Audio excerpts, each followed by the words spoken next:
Olá, está começando agora mais um Momento Feminino. E o tema de hoje, que a gente vai debater aqui, e junto com vocês, os telespectadores que estão em casa, são as surpresas que a vida nos reserva, né?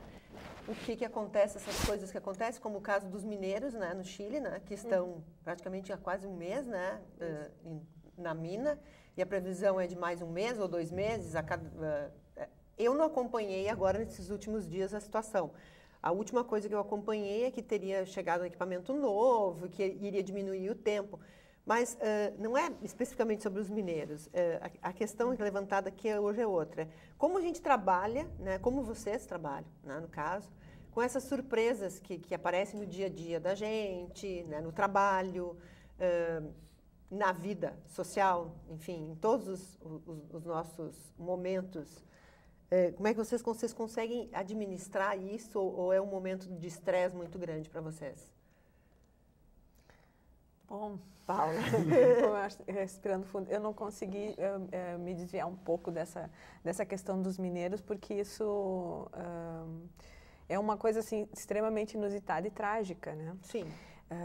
E nesse sentido, assim, uma das grandes questões que a gente ficou debatendo, isso em algumas aulas, porque eu trabalho com relações internacionais, é assim, o Estado, o uso que se faz, por exemplo, agora, de uma situação que é limite, né? Deles estarem vivendo naquela condição, ter que esperar 3 meses, e do início de uma comunicação com os parentes e tal. Mas, assim, todo o filtro que se faz de informação é o Estado. Né? Então, o Estado, as autoridades do Estado estão aparecendo, dizendo que estão dando apoio, etc. e tal, pediram apoio dos Estados Unidos, quando, na verdade, se sabe que também tem uma participação do Estado no fato da situação estar precária na mina, né? Mesmo com o não financiamento. Pela tragédia ter acontecido, uma responsabilidade, né? Uma irresponsabilidade. Uma irresponsabilidade. E, ao mesmo tempo, há um uso político desse tipo de situação, assim, que é uma situação limite. E ainda me fez pensar no Kursk, né? Aquele submarino russo que as pessoas morreram lá dentro, no fundo do oceano, assim. Então, eu só consegui pensar em coisas muito trágicas nesse aspecto da surpresa. E chama muita atenção porque o Chile é tido como um dos países mais desenvolvidos e grande exemplo de êxito do neoliberalismo latino-americano. E, ao mesmo tempo, tu vês que, assim como a crise econômica que aconteceu no ano passado, já vem vindo, uma crise mundial, é uma crise do neoliberalismo. Isso também mostra as fragilidades do próprio sistema chileno, que tem, se não me engano, tem um desses senhores que ele tinha perdido o trabalho, uma situação trágica, porque o Chile está num momento assim, né, com todo aquele terremoto e as pessoas numa situação crítica, ele vai trabalhar nessa mina levado por essa situação catastrófica e aí vive esse acontecimento, assim.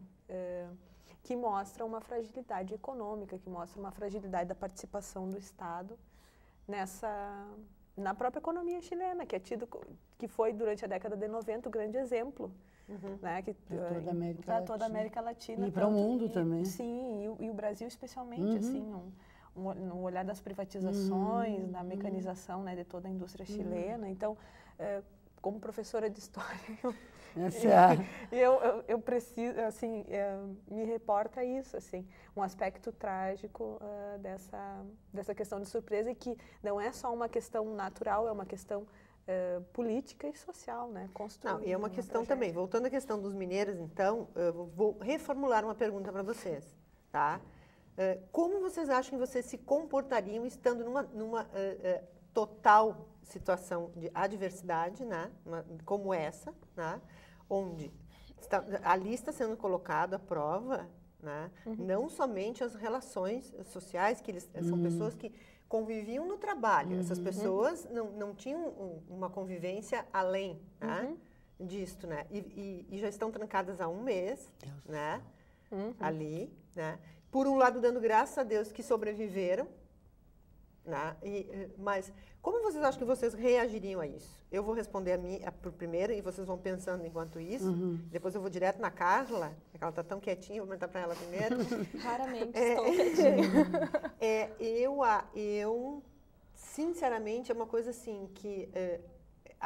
eu acho que assim, a questão da surpresa, né? Uma coisa que ninguém nunca imagina que irá passar, né? Porque você entra num Big Brother, nessas coisas, elas são programadas, você já está programado para isso, você sabe que vai passar por uma situação, você está se preparando para ser celebridade, nem que seja naqueles momentos. E isso não, isso não é surpresa. Né? Isso não é surpresa.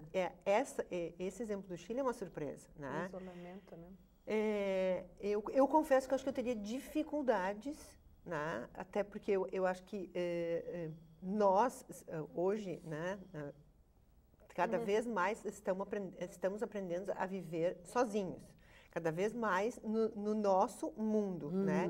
E, de repente, você tem que dividir aquele espaço com mais 15 pessoas. Eu sinceramente, acho que seria muito difícil para mim. Muito complicado. Muito mesmo. Olha, eu não sei, mas uma coisa, assim como a Paula, né, aconteceu comigo. Vem uma imagem, algo que você associa, assim, falando, algumas pessoas conviviam só no trabalho, elas não tinham uma vida isolada, né, mas não tinham uma vida tão próxima, né, umas das outras. Aí me vem a imagem da alegoria da caverna, do Platão. Aquelas pessoas, claro, é uma alegoria, por isso o nome já diz, mas aquelas pessoas, elas estavam acostumadas, aí vem aquela questão do repertório, elas estavam acostumadas, aquele é o universo possível para elas. E aí alguém sai e volta dizendo que lá fora é maravilhoso e que elas têm que ir e aquela pessoa é morta.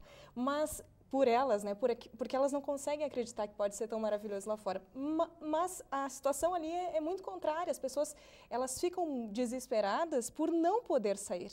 E não quando alguém sai, né, e volta dizendo. Então, assim, elas sabem, o seu repertório de vida diz que aquilo é horrível porque lá fora a vida que elas tinham era relativamente maravilhosa em relação ao que elas vivem hoje. E aí eu acho que o desespero é muito maior.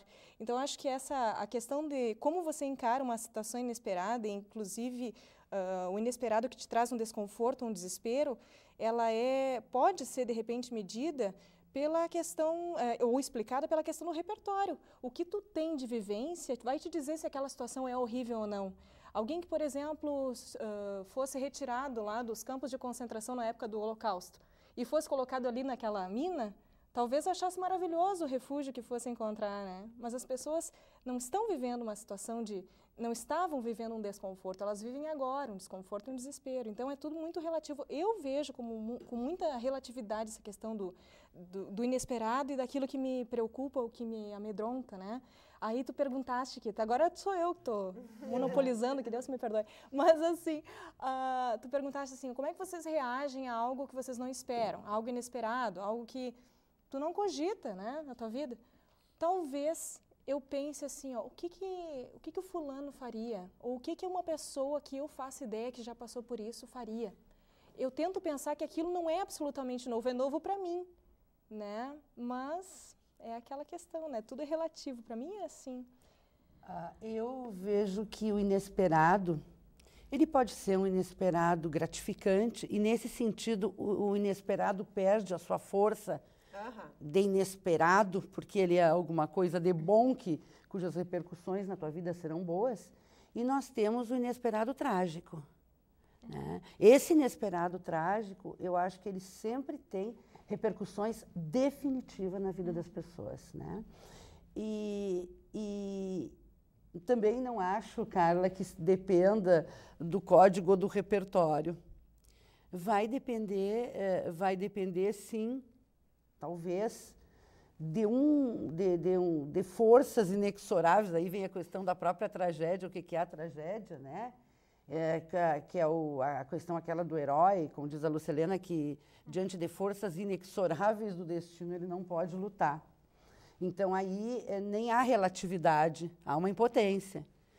E a tragédia, ela vai ter uma repercussão e ela vai colocar tentáculos, ela vai estender tentáculos pela vida das pessoas para sempre. A grande tragédia deles não está sendo agora, mas quando eles saírem de lá, né? Quer dizer, quando tu passas pelo momento do inesperado e sobrevives, se for na melhor das circunstâncias, o inesperado acontece, tu sais do inesperado, sobrevive a ele, mas tu serás sempre um sobrevivente. Porque tu sempre terás a memória do evento, as repercussões físicas, psicológicas, enfim, que esse evento deixou em você. E com o qual tu tens que conviver todos os dias. Sobre isso, eu vou só chamar um intervalo, nós já fomos avisados que tem que ir para o intervalo. A gente volta já já e eu também quero levantar uma outra questão sobre essa coisa da mediatização das tragédias. Nós já voltamos.